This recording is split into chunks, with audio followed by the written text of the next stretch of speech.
The garden's teaching Maya had always been impatient.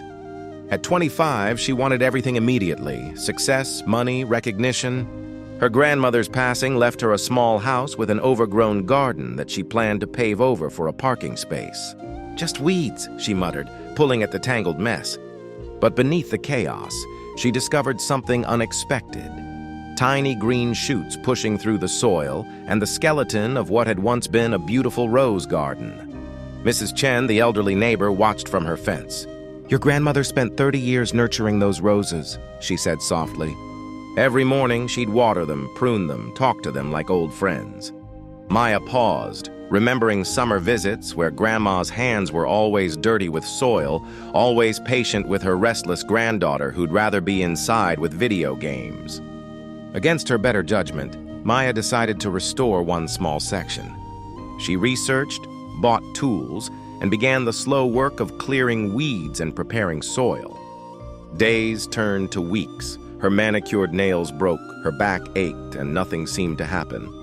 "This is pointless," she complained to Mrs. Chen. "I've been working for a month and there's barely any progress." Mrs. Chen smiled. "Look closer." Maya knelt and saw it. Tiny buds forming on the rose bush she'd been tending. Not flowers yet, just the promise of them. Months passed. Maya found herself waking early to water the plants, staying late to pull weeds. Her phone calls about quick business deals became less frequent. She started noticing things.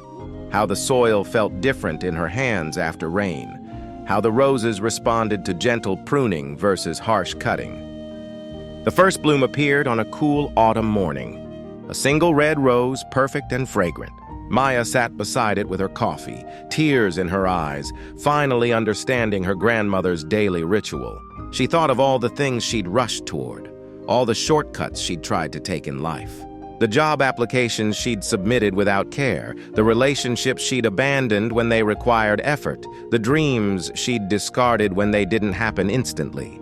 The garden had taught her what Grandma never could with words, that the most beautiful things in life, love, growth, purpose, peace, couldn't be rushed or forced. They needed time, attention, and faith in the process. Maya kept the garden. Every morning she worked among the roses, her hands dirty, her heart full, finally learning to bloom at her own pace.